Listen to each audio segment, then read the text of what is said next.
Bienvenue dans le Financier, votre rendez-vous économique quotidien. Voici les titres. Il permettra de créer 25 000 emplois en Éthiopie. Il s'agit du projet immobilier La Gare. Il se situera au centre de la capitale éthiopienne, sur une superficie de 360 000 mètres carrés, avec une voie ferrée, 4 000 résidences, 3 hôtels, des bureaux et d'autres zones de plein air. Le Gabon est le deuxième producteur mondial de manganèse à haute teneur. Le pays abrite 25% des réserves mondiales et vise la première place. En 2018, la production prévisionnelle est de 6 millions de tonnes. Et en fin d'édition, nous ferons le point sur les marchés boursiers du continent.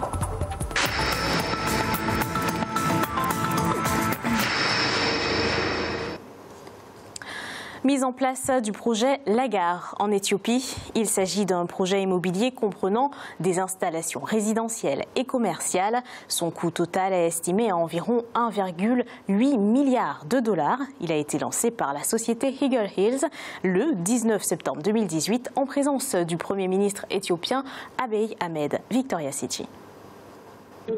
Le gouvernement éthiopien a entamé la construction d'un vaste projet immobilier intégré à Addis Abeba dénommé La Gare. Coût du projet 50 milliards de birrs, soit environ 1,8 milliard de dollars, apporté en partie par la société émirati Eagle Hills. Au début du projet, il y aura quand même des travailleurs, des salaires qui vont être versés, ce qui fait que ça va augmenter un peu la consommation sur le plan national. Ça va avoir un effet, compte tenu, n'est-ce pas, de l'ampleur du projet. Ça va provoquer une concentration de personnes et d'activités. Et ça va certainement faire en sorte que l'activité économique se développe dans le site du projet. La construction de ce projet se fera sur une superficie de 360 000 mètres carrés et devrait durer 7 ans au total selon les autorités éthiopiennes. La première phase sera finalisée d'ici 3 ans. À terme, le projet devrait générer 25 000 emplois. Il faudrait qu'on adosse à ce projet une loi d'orientation du contenu local. Il faudrait protéger un peu le projet pour lui permettre d'entraîner beaucoup d'emplois indirects. Il faudrait éviter que ce soit un site qui est là pour distribuer les produits importés,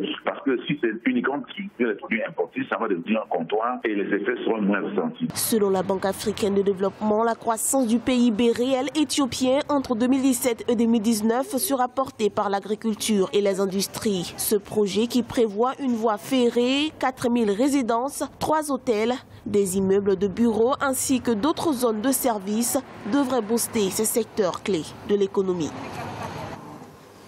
Ce 21 novembre, le président de la République de Guinée, Alpha Condé, a inauguré la route de l'entente. Il s'agit d'une route construite par le consortium SMB Winding, 16,5 km de long pour environ 7 mètres de large, pour un coût de construction estimé à 8 millions de dollars. Depuis sa création, le consortium a investi plus d'1 milliard de dollars dans ses activités extractives dans le pays.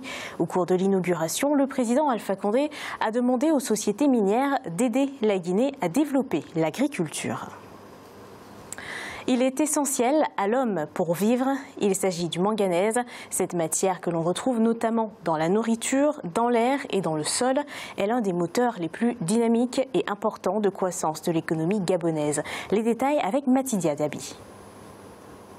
Selon de nombreux analystes, la transformation locale du manganèse pourrait représenter un atout majeur pour l'économie gabonaise. En 2017, le taux de croissance de la production de ce minerai et de ses agglomérés avait progressé de 44,8% par rapport à 2016 selon les autorités. Le Gabon a aussi un avantage comparatif avec le manganèse du point de vue de l'exportation. Parce que le manganèse à lui seul a réussi la performance de contribuer en 2017, et ça va certainement être le cas de manière croissante en 2018, près de 4% du PIB de l'économie gabonaise, dont 10% hors pétrole. Il faut donc faire cohabiter les deux dynamiques, celle de la transformation locale et celle de l'exportation. En 2017, la production totale annuelle de manganèse réalisée par les compagnies opérant au Gabon a atteint 5 millions de tonnes. La Comilog, compagnie minière de Logoué, dont l'État est actionnaire, a produit à elle seule 4 millions de tonnes, soit une hausse de 4,5% par rapport à 2016. Mettre en place une gouvernance spécifique des ressources naturelles.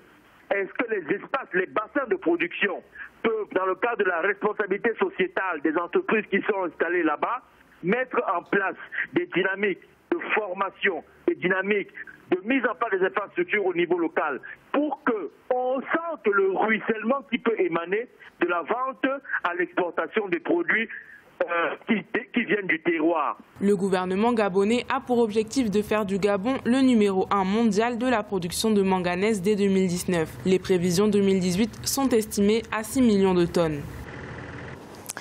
Creusement du déficit commercial au Maroc. Le déficit de la balance commerciale du Maroc a chuté de 7,8% durant les 10 premiers mois de 2018. Il s'est établi à 167 milliards de dirhams selon l'Office d'échange. Pour l'institution, ce creusement du déficit s'explique par une nette augmentation des importations plus importante que celle des exportations. Cette aggravation du déficit a eu une incidence sur les réserves de change du pays. Ces réserves ont baissé de 3,5% en glissement annuel pour s'établir à plus de 223 milliards de dirhams au 9 novembre 2018. La Côte d'Ivoire a dégagé un excédent commercial de 1 500 milliards de francs CFA grâce à l'accord de partenariat économique intérimaire avec l'Union européenne. Il a permis au pays de bénéficier de préférences douanières pour certains de ses produits clés d'exportation, la banane, les conserves de thon ou encore le cacao. Pour Stéphane Akaangui, le directeur du cabinet adjoint du ministre de l'Intégration africaine, cet accord a apporté beaucoup de bénéfices au pays qui a pour principal marché l'Union européenne. Écoutons-le. L'Union européenne contribue à 40% aux recettes de douane en Côte d'Ivoire. Selon la Commission nationale, l'accord de partenariat économique intérimaire garantit l'ouverture du marché local avec des avantages en faveur de la Côte d'Ivoire. Notre pays importe pour environ 2 500 milliards de francs CFA, ce qui représente environ 4,3 milliards de dollars, et exporte plus de 4 000 milliards de francs CFA, soit environ 6,9 milliards de dollars. Il est à présent l'heure de faire le point sur les marchés boursiers du continent. En Afrique australe et océan Indien, la bourse de Maurice était en baisse de 0,18%. L'indice All-Share de Johannesburg progressait de 0,49%. L'indice de Nairobi enregistrait une baisse de 0,10% et l'indice du Botswana perdait 0,12%. En Afrique de l'Ouest et centrale, la BRVM d'Abidjan était en baisse de 0,46%. L'indice nigérian perdait 0,78% et la bourse du Ghana perdait 0,09%. Et en Afrique du Nord, la bourse de Casablanca était en augmentation de 0,60%. L'indice égyptien était en baisse de 1,26% et l'indice tunisien était en baisse de 0,12%. C'est la fin de cette édition du Financial. Merci de nous avoir suivis. On se retrouve bientôt pour un nouveau rendez-vous de l'économie.